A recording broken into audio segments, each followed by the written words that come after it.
ఆరాధనకై మనము చేరి వచ్చి ఉండగా ఆరాధనకు సహాయకరంగా దేవుని యొక్క గ్రంథంలో నుంచి కీర్తన గ్రంథం 22వ కీర్తన 3వ వచనాన్ని చదువుకున్నాం. 22వ కీర్తన 3వ వచనం. నీవు ఇశ్రాయేలు చేయు స్తోత్రముల మీద ఆసీనుడవై ఉన్నావు. ప్రేమైన వాళ్ళారా, ఈ దినాన మరి ప్రత్యేకమైనటువంటి రీతిగా మనం దేవుని యొక్క సన్నిధానానికి చేరి వచ్చి ఉన్నాం. నన్ను జ్ఞాపకం చేసుకున్నట్టుకై ఇలాగూ చేయుడని యేసు ప్రభు వారు చెప్పినటువంటి మాట మేరకు రొట్టె విరుస్తూ ఆయన యొక్క మరణ పునరుత్థానములను జ్ఞాపకం చేసుకుంటూ ఆయన్ను ఆరాధించడానికి, ఆయన్ను ఘనపరచడానికి మనం చేరి వచ్చి ఉన్నాం. మరి చేరి వచ్చినటువంటి మనము ఆరాధనకు సహాయకరంగా చదువుకున్నటువంటి ఒక మాటలో ఈ వాస్తవానికి ఒక కీర్తన 22వ కీర్తన మెస్సియా కీర్తన అంటారు. యేసు ప్రభువును గురించి ప్రవచనాత్మకంగా వ్రాయబడినటువంటి ఒక కీర్తన. దానికి ఆధారంగా మొదటి వచనాన్ని మనం చూస్తాం. నా దేవా నా దేవా నీవు నన్నేలా విడనాడితివి. యేసు ప్రభు వారు శిలువ మీద పలికినటువంటి మాట అది. ఏలి ఏలి లామా సబక్తాని అనగా అంటే నా దేవా నా దేవా నన్నెందుకు చేయి విడిచితివి అని అర్థం. కాబట్టి యేసు ప్రభు వారు పలికినటువంటి ఆ మాటను బట్టి ఇది మెస్సియా కీర్తనగా, ప్రవచనాత్మకంగా రాయబడినటువంటి ఒక కీర్తనగా మనం చూస్తాం. మరి ఈ యొక్క కీర్తనలో దావీదు ఏమంటూ ఉన్నాడంటే, నీవు ఇశ్రాయేలు చేయు స్తోత్రముల పైన ఆసీనుడవై ఉన్నావు అన్నాడు. ఇంగ్లీష్లో దానికంటే ముందు ఒక మాట ఏమనుందంటే, నీవు పరిశుద్ధుడవు అని. నీవు పరిశుద్ధుడైనటువంటి దేవుడు ఎవరి స్తోత్రముల మీద ఆసీనుడై ఉన్నాడు అంటే, ఇశ్రాయేలు చేయు స్తోత్రముల మీద ఆసీనుడై ఉన్నాడు అని మనం చూస్తూ ఉన్నాం. ఇశ్రాయేలు అన్నప్పుడు చాలా సంగతులు మనకు జ్ఞాపకానికి వస్తాయి. ఇశ్రాయేలు అన్నప్పుడు వారు మరి ఆ యొక్క ఐగుప్తు దేశము నుంచి, ఆ ఐగుప్తు బానిసత్వం నుంచి విమోచించబడినటువంటి వారు. అదే సమయంలో మరి ఇశ్రాయేలు అనే పేరు మరి ఎప్పుడు పెట్టబడింది యాకోబుకు అంటే, దేవునితో పోరాడినటువంటి వాడు. అందుకోసమే ఇశ్రాయేలు అని పేరు పెట్టాడు. మరి ఇశ్రాయేలు చేయు స్తోత్రములపైన ఆసీనుడై ఉన్నాడు అంటే, ఎవరైతే విమోచించబడి ఉన్నారో, ఎవరైతే దేవునితో పోరాడేవారుగా లేక దేవునితో ఒక సంబంధం కలిగినటువంటి వారుగా ఉన్నారో, అలాంటి వారు చేయు స్తోత్రములపైన ఆయన ఆసీనుడై ఉన్నాడు. అసలు ఆసీనుడు అనే పదానికి కూడా గ్రీకు పదంలో లేక హెబ్రీ పదంలో ఉన్నటువంటి అర్థం ఏంటంటే, ఆయన నివసించేవాడు అని. ఆసీనుడు అంటే నివసించేటటువంటి వాడు. ఎక్కడ నివసిస్తూ ఉన్నాడు ఆయన అంటే, ఇశ్రాయేలు చేయు స్తోత్రముల పైన మధ్యలో నివసిస్తూ ఉన్నాడు. దేవుని పిల్లలు స్తోత్రములు చేస్తూ ఉండగా, విమోచించబడినటువంటి వారు కృతజ్ఞతాస్తుతులు చెల్లిస్తూ ఉండగా, వారి మధ్యలో ఆసీనుడు కావడానికి ఆయన ఇష్టపడుతూ ఉన్నాడు. వారి మధ్యలో నివసించడానికి ఆయన ఇష్టపడుతూ ఉన్నాడు. ప్రియమైన వాళ్ళారా, మరి మనము ఆ స్తోత్రాలు మనం చెల్లించేటప్పుడు మనము మరి ఒకసారి పరీక్ష చేసుకోవాల్సింది ఏంటంటే, మనము విమోచించబడి ఉన్నామా? ఏ విధంగా విమోచించబడ్డాం? ఆనాడు వారిని ఆ ఐగుప్తు దేశం నుంచి దేవుడు విమోచించాడు. అనేకమైనటువంటి కార్యాలు జరిగించి చివరికి ఆ యొక్క గొర్రెపిల్ల రక్తము చేత వధింపబడినటువంటి ఆ యొక్క పశువు యొక్క రక్తము ద్వారా వారు విమోచించబడ్డారు. కానీ మనం ఎలాగ విమోచించబడ్డాం? మన ప్రభు అయినటువంటి యేసుక్రీస్తు యొక్క అమూల్యమైనటువంటి రక్తం శిలువలో కాల్చుట ద్వారా లేక చిందింపబడటం ద్వారా మనం విమోచించబడ్డాం. కాబట్టి ఆ విమోచన అనుభవం కలిగినటువంటి మనం ఆయనకు స్తోత్రాలు చెల్లించవలసిన వారమై ఉన్నాం. అటువంటి స్తోత్రముల పైన ఆయన ఆసీనుడై ఉంటాడు. అటువంటి స్తోత్రముల మధ్యన ఆయన నివసించేటటువంటి వాడు. ఆయన పరిశుద్ధుడు అనే సంగతిని కూడా మనం జ్ఞాపకం పెట్టుకోవాలి. ఎవరిని మనం స్తోత్రించడానికి వచ్చామంటే ఆయన పరిశుద్ధుడైనటువంటి దేవుడు. కాబట్టి మనం కూడా పరిశుద్ధత కలిగి, మనం వాస్తవానికి పరిశుద్ధులం కాదు, మనం నీతిమంతులం కూడా కాదు. కానీ యేసు ప్రభు యొక్క రక్తం ద్వారా కడగబడి పరిశుద్ధులమయ్యాం, నీతిమంతులుగా తీర్చబడ్డాం. ఆ పరిశుద్ధతను మనం కాపాడుకుంటూ ఆయన సన్నిధానంలోనికి వచ్చి ఆయనకు స్తోత్రాలు చెల్లించాలి. అది ఆయన కోరుకుంటున్నటువంటి ఆరాధన. మరి ఈ ఉదయకాల సమయమున మనం కూడా ఆయన సన్నిధానానికి చేరి వచ్చాం. వాస్తవానికి ఆయన నివసించేటటువంటి స్థలం మనం చూస్తే దేవుని గ్రంథంలో కొన్ని మాటలు మనం చూస్తాం. ఆకాశమందు ఆసీనుడైన వాడా అని, కెరూబుల మీద ఆసీనుడైన వాడా అని, తర్వాత అత్యున్నతమైన సింహాసనం పైన ఆసీనుడైనటువంటి వాడు అని.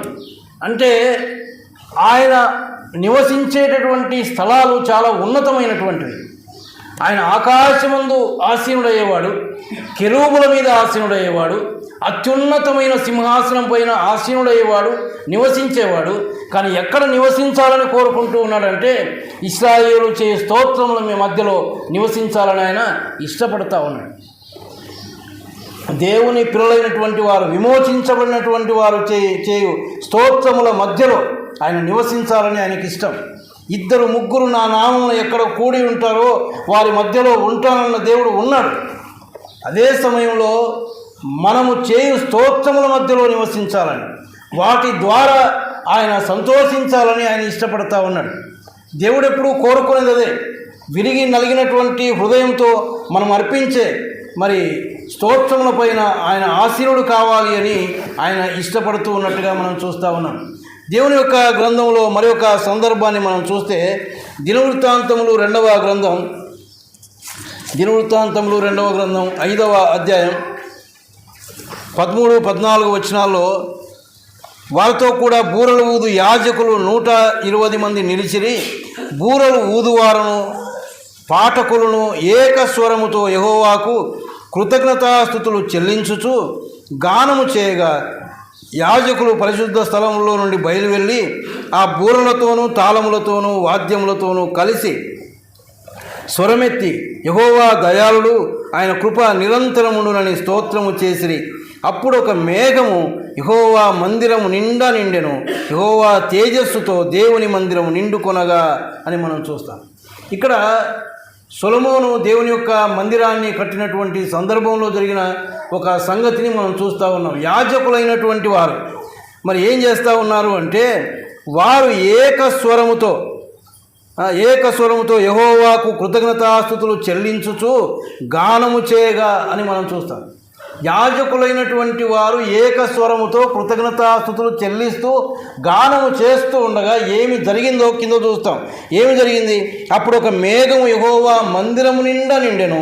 యెహోవా తేజస్సుతో దేవుని మందిరము నిండుకొనింది. వారు కృతజ్ఞతాస్తుతులు చెల్లిస్తూ ఉంటే దేవుని యొక్క మందిరము తేజస్సుతో నిండుకొనింది అని మనం అంటే ఆయన యొక్క ప్రసన్నత అక్కడ నిలబడింది. వారు చెల్లించే స్తోత్రాల మధ్యలో ఆయన ప్రసన్నత అక్కడ నిలబడినట్టుగా మనం చూస్తాం. వారు యాజకులు అని కూడా మనం అక్కడ చదువుతాం. మనమేమో మరి మనం కూడా రాజులైనటువంటి యాజక సమూహం. ఒకప్పుడు అలాంటి ధన్యత మనకు లేదు.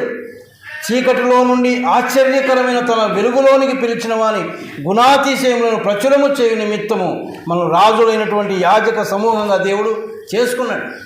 మనం ఏం చేయాలి అంటే ఆయన సన్నిధానానికి వచ్చి ఆయన మనల్ని ఎలాగ విమోచించాడో, ఆ విమోచన కార్యాన్ని ఆయన ఎలాగ జరిగించాడో దాన్ని మనం ధ్యానం చేసుకుంటూ దానిపైన మనం దృష్టి పెట్టి మనము కృతజ్ఞతాస్తుతులు చెల్లించినప్పుడు ఆయన ఆ మధ్యలో ఆయన నివసించాలని, ఆసీనుడు కావాలని ఆయన ఇష్టపడుతూ ఉన్నాడు. ప్రియమైన వాళ్ళారా, దేవుడు ఇంకా మన నుంచి ఏమీ కోరుకోవడం లేదు. ఆనాడు వారు కృతజ్ఞతాస్తుతులు చెల్లిస్తూ ఉంటే మేఘము యెహోవా మందిరం నిండా నిండింది, తేజస్సుతో దేవుని మందిరం నిండింది. అంటే వారు ఎంత భయభక్తులతో, ఎంత పరిశుద్ధంగా దేవుని సన్నిధిలో ఉండి దేవుణ్ణి ఆరాధించారో మనం అర్థం చేసుకోవాలి. ఎందుకంటే ఆయన పరిశుద్ధుడు. ఆయన ఎంత మాత్రం అపరిశుద్ధతను కోరుకునేవాడు కాదు. ఆయన ఖచ్చితంగా పరిశుద్ధతలో నివసించేటటువంటి వాడు. వారి మధ్యలో ఉండి వారి కృతజ్ఞతాస్తుతుల పైన మరి సంతోషించి ఆ యొక్క తేజస్సు ఆ యొక్క మందిరం నిండింది అంటే వారు ఎంతగా దేవునికి కృతజ్ఞతాస్తుతులు చెల్లించారో, ఎలాంటి మనస్సుతో. ఎందుకంటే వారి యొక్క హృదయం సంతోషంతో నింపబడింది. ఆ యొక్క మందిరాన్ని చూసినప్పుడు ఇదిగో మా మధ్యలో దేవుడు ఉండబోతా ఉన్నాడు, దేవుడు మా మధ్యలో నివసించబోతా ఉన్నాడు అన్నటువంటి ఒక మనస్సు కలిగి వారు దేవుణ్ణి ఆరాధిస్తూ ఉన్నారు. అది వారిలో ఉన్నటువంటి ఒక గొప్ప మనస్సు. మరి మన మనసులో ఏముంది ఈనాడు? ఏ విధంగా వచ్చాము దేవుని సన్నిధికి ఆరాధించడానికి? ఇది ఒక ప్రత్యేకమైనటువంటి దినం. రొట్టె విరచడానికి వచ్చాం. ఎందుకు విరుస్తూ ఉన్నాం రొట్టెను? ఎందుకు రసపాత్రలో పాలు పంపులు పొందుతూ ఉన్నాం? దీనికి ముందు ఒక సిద్ధపాటు మనకు అవసరం. దీనికి ముందే మన యొక్క మనసులో ఆయన యొక్క శిలువ కార్యం ఉండాలి. శిలువలో ఆయన చేసిన కార్యం మనం తలపోసుకోవాలి. ఎలాగ మనం విమోచించబడ్డాం, అది విలువ పెట్టి ఆయన కొనుక్కున్నాడు. ఆ విలువ అమూల్యమైనటువంటిది అని మనం చూస్తాం. అమూల్యమైనటువంటి రక్తం అంటే వెల కట్టలేనటువంటి రక్తం. అది పరిశుద్ధమైన రక్తం, నిష్కళంకమైన రక్తం, నిర్దోషమైనటువంటి రక్తం. వాస్తవానికి ఆయన ఎక్కడున్నటువంటి వాడు? అత్యున్నతమైన సింహాసనం మీద ఆకాశమందు తేజస్సులో నివసిస్తున్నటువంటి వాడు. మహా తేజస్సులో ఆయన మాత్రమే నివసింపదగినటువంటి స్థలంలో ఆయన ఉన్నటువంటి వాడు. కానీ నిన్ను నన్ను చూచినప్పుడు మనము నిత్య నరకాగ్నికి వెళుతూ ఉండగా మనము నశించిపోవడం ఇష్టం లేక ఆ యొక్క ఉన్నతమైన స్థితిని ఎంతమాత్రము ఉన్నతమైనదిగా ఎంచుకోక దాన్ని విడిచిపెట్టి ఈ లోకంలో దీనునిగా ఆయన జన్మించాడు. ఆయన జన్మ మనం చూస్తాం. ఆయన జన్మించినప్పుడు ఆయనకు సత్రంలో స్థలం లేదు. పొత్తిగుడ్డలతో చుట్టబడినటువంటి వాడే పశువుల తొట్టిలో ఆయన పరుండ పెట్టారు. ఎంత దీనమైనటువంటి జన్మ ఆయన జన్మించాడు. అంత మాత్రమే కాదు, 33 సంవత్సరాలు ఈ లోకంలో పాపలోకములో పాపాత్ముల మధ్యలో మన కోసం ఆయన జీవించాడు. చివరికి ఆ యొక్క శిలువ వేసే సమయంలో ఆయనకు తలకు ముళ్ళ కిరీటం పెట్టారు. ఆయన ఏందో ఏ పాపము లేదు. 4 న్యాయస్థానాల ముందు నిలబెట్టి ఆయన తీర్పు తీర్చడానికి నిలబడ్డారు. కానీ ఆయనలో పాపం ఉన్నది అని ఎవరు రుజువు చేయలేకపోయారు. అనేకమైనటువంటి నిందలు మాత్రమే ఆయన మీద మోపగలిగారు. అందుకే ఇందాక మనం కీర్తన పాడాం, నిందకు ఆయన హృదయం బ్రద్దలైపోయింది అని. భయంకరమైనటువంటి నిందలు ఆయన మీద వేస్తూ ఉన్నారు. ఆయనను అవమానపరిచారు, హేళన చేశారు, ఆయన మీద ఉమ్మి వేశారు, కొరడాలతో కొట్టారు. ఆయన యొక్క చర్మం అంతా ఆ కొరడాల దెబ్బలకు లేచి వస్తూ ఉంది. ఆయన చర్మము విరిగిపోయింది అని మనం చూస్తాం. విరవబడినటువంటి ఆయన యొక్క దేహం, దానికి సాదృశ్యంగానే రొట్టె మన మధ్యలో ఉంది. ప్రియమైన వాళ్ళారా, ఎంతగా ఆయన యొక్క శరీరం గాయపరచబడింది, నిలువెల్లా గాయపరచబడింది. ఒక మాంసపు ముద్దలాగా ఆయన శిలువలో వేలాడదీయబడినట్టు మనం చూస్తాం. ఆ యెరూషలేము వీధుల గుండా ఈడ్చబడ్డాడు ఆయన ఆ యొక్క భారమైనటువంటి మ్రాణును మోసుకుంటూ. ఇవన్నీ కూడా ఎందుకు ఆయన భరించాడు అంటే కేవలం నీ కోసం, నా కోసం, నీ పాపముల విమోచన కొరకు, నా పాపముల విమోచన కొరకు చెల్లించవలసిన క్రయధనం ఉంది. ఆ క్రయధనం అదే. దాన్ని ఆయన చెల్లించాడు. మనకు మారుగా, మనకు జామీనుగా నిలబడ్డాడు ఆయన. మన యొక్క శిక్షనంతటిని ఆయన మీద వేసుకొని ఆ శిక్షను ఆయన భరించి ఆయన అమూల్యమైన రక్తమును కడబొట్టు వరకు కార్చాడు. ఆయన అప్పటికే శిలువ మీద వేలాడదీయబడతా ఉన్నాడు. 3 మేకుల మధ్యన వేలాడదీయబడుతూ ఉన్నాడు.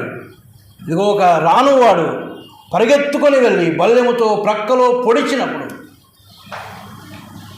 రక్తమును నీళ్లును కారణని మనం చూస్తాం. చివరి బొట్టు వరకు కూడా నీ కొరకు, నా కొరకు ఆయన ఒక రక్తాన్ని కార్చాడు. అమూల్యమైన రక్తం. ఎందుకు అంటే మన విమోచన. మనం నిత్య నరకాగ్నిలో ఉండడం ఇష్టం లేదు ఆయన. మనం ఆయన సన్నిధిలో, ఆయన దగ్గర ఉండాలి. ఆయనకున్న ఆశ అది. అందుకోసమే ఆయన నిర్లక్ష్య పెట్టాడు వీటన్నిటిని కూడా. అవమానమును నిర్లక్ష్య పెట్టాడు. ఉమ్మి వేస్తూ ఉంటే ఏ మాత్రం బాధపడిన వాడు కాదు ఆయన. సంతోషంగా ముఖమును దాచుకోకుండా ఉమ్మి వేయించుకున్నాడు. కారణం, ఆ శిక్ష ఆయన భరిస్తేనే నీకు నాకు విడుదల. ప్రేమైన వాళ్ళారా, ఇదిగో అలాగా విమోచించబడినటువంటి మనం ఏ విధంగా దేవుణ్ణి ఆరాధిస్తాం? ఆయన కోరుకున్న ఆరాధన చేయగలుగుతూ ఉన్నాము. మన స్తుతుల మధ్యన, మన స్తోత్రముల మీద ఆసీనుడు కావాలని ఇష్టపడతాం. ఇశ్రాయేలు చేయి స్తోత్రం. ఆయన ఇశ్రాయేలుకు ముందున్నటువంటి పేరేంటి? యాకోబు. మోసపూరితమైనటువంటి జీవితం. ఆ పాత జీవితం కలిగి మనం వచ్చి ఆరాధిస్తే ఆయన ఎంతమాత్రం ఇష్టపడేవాడు కాదు.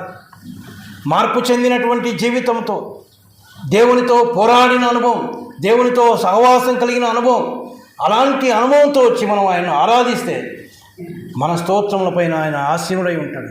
ఆయన ఆ యొక్క స్తోత్రముల మధ్యలో ఆయన నివసించాలని ఆయన ఇష్టపడతా ఉన్నాడు.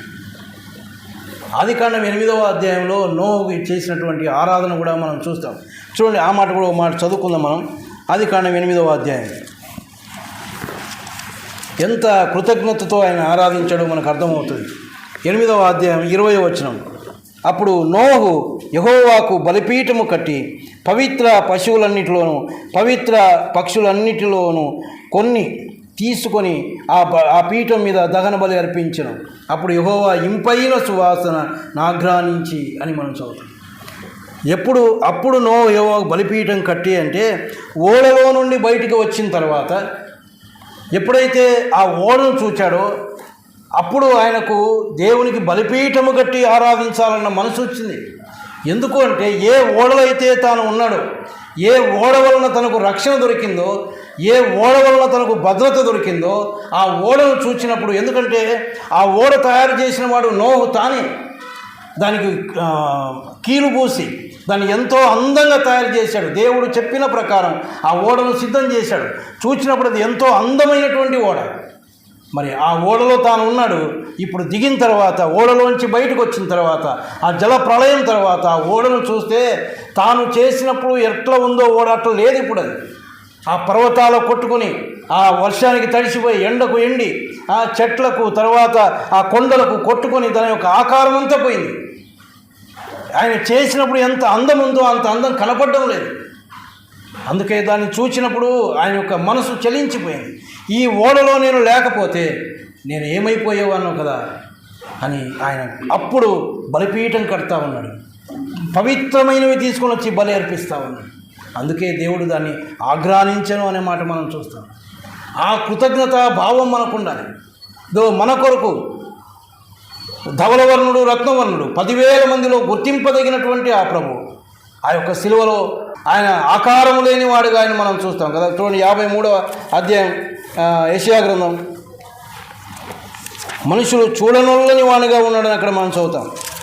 53వ అధ్యాయం 2వ వచనం నుంచి మనం చదివితే, లేత మొక్కవలను ఎండిన భూమిలో మొలిచిన మొక్కవలను అతడు ఆయన ఎదుట పెరిగెను, అతనికి స్వరూపమైనను సొగసైనను లేదు, మనం అతని చూచి అపేక్షించినట్లుగా అతని యందు స్వరూపము లేదు. ఆయన యొక్క స్వరూపాన్నంతా కోల్పోయాడు. ఎందుకు? ఆయన యొక్క శరీరం అంతా గాయపరచబడింది. తలకు ముళ్ళ కిరీటం, ముఖం మీద ఉమ్మి, దేహమంతా కొరడా దెబ్బలు, చేతికి మేకులు, కాళ్ళకు మేకు, పక్కలో బల్లెపు పోటు, ఆ రక్తమయమైపోయినటువంటి ప్రభు ఆయన యొక్క స్వరూపం అంతా కోల్పోయాడు. మనుషులు చూడనొల్లని వాడుగా ఉన్నాడు. ఏ మనుషుని కోసమైతే ఆయన దిగి వచ్చి ప్రాణం అప్పగించాడో ఆ మనుషుడు ఆయన చూడలేనటువంటి వాడుగా. కానీ ఎలాగ పెరిగాడంటే ఆయన లేత మొక్కవలెను అన్నాడు. లేత మొక్కవలే పెరిగినటువంటి ఆ ప్రభు, ఎంతో అందముగా ఉన్నటువంటి ఆ ప్రభు ఆ యొక్క సిలువలో తన యొక్క స్వరూపాన్ని కోల్పోయాడు. నీకోసం, నా కోసం. ఆయన ఆ యొక్క సిలువలో తన యొక్క స్వరూపమును కోల్పోకపోతే ఈనాడు నీకు నాకు రక్షణ లేదు. ఇదిగో ఆ సంగతి గ్రహించిన నోహు బలిపీఠం కట్టి పవిత్రమైనవి తీసుకొని వచ్చి ఆయన్ను ఆరాధిస్తూ ఉంటే దేవుడు ఆగ్రహించాడు. మరి ఈ దినం నువ్వు నేను ఆరాధిస్తూ ఉండగా ఆయన ఆగ్రహించడానికి సిద్ధంగా ఉన్నాడా? పవిత్రమైనటువంటి హృదయం కలిగి ఆయన కోరుకునేది అదే, విరిగి నలిగినటువంటి హృదయం. ఇంకా మన నుంచి ఏమీ కోరుకోవడం లేదు. ఆయన విరిగి నలిగినటువంటి హృదయంతో, పరిశుద్ధమైన హృదయంతో, పవిత్రమైన హృదయంతో, నిర్దోషమైనటువంటి హృదయంతో ఆయన సన్నిధానానికి వచ్చి ఇదిగో ఆ యొక్క వస్తువులను మనం చూస్తూ ఉండగా సిలువలో మన కొరకు గాయపరచబడినటువంటి ప్రభు, మన కొరకు అమూల్యమైన రక్తము కాల్చిన ప్రభువును జ్ఞాపకం చేసుకుంటూ సాష్టాంగపడి ఆయనను ఆరాధించగలిగితే ఆ స్తోత్రములపైన, ఆ స్తోత్రముల మధ్యన ఆయన నివసించాలని ఉండగా అలాగ మనల్ని ఆయన స్తుతిస్తూ ఆరాధిస్తూ ముందుకు సాగడానికి దేవుడు తన కృప అనుగ్రహించునుగాక.